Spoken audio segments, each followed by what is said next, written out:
Salma, une fille de 7 ans, a décidé d'apprendre à écrire par elle-même.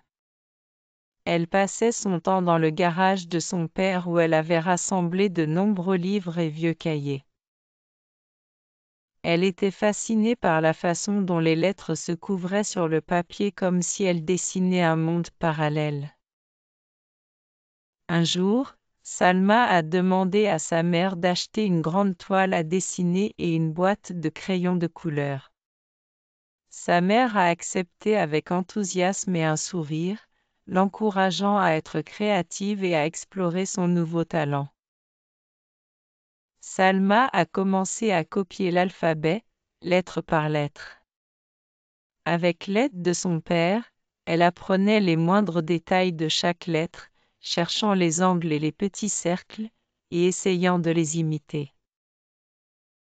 Quand elle se sentait déçue d'avoir oublié une lettre, elle s'asseyait près de leur petite bibliothèque, lisait et se plongeait dans les livres illustrés qui racontaient des histoires d'animaux et des contes de fées.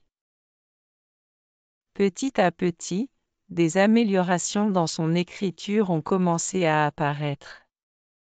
Elle a commencé à former les lettres plus facilement et a réussi à écrire des mots simples comme arbre et ciel. À l'école, sa maîtresse a remarqué l'une de ses tentatives dans son cahier de devoirs et a réalisé les grands efforts que Salma faisait pour développer ses compétences en écriture. Elle l'a félicitée devant ses camarades, ce qui a renforcé sa confiance en elle. Après plusieurs mois, Salma a réussi à écrire une courte histoire sur son ami imaginaire, le lapin Alfie, qui aime les carottes et vit des aventures amusantes dans la forêt. Ses parents étaient très fiers d'elle et lui ont assuré que la créativité et l'imagination sont parmi les plus belles choses qu'un écrivain puisse posséder. Salma sentait qu'elle commençait un nouveau voyage chaque fois qu'elle posait le stylo sur le papier, comme si les mots l'emmenaient loin vers de nouveaux mondes et des aventures sans fin.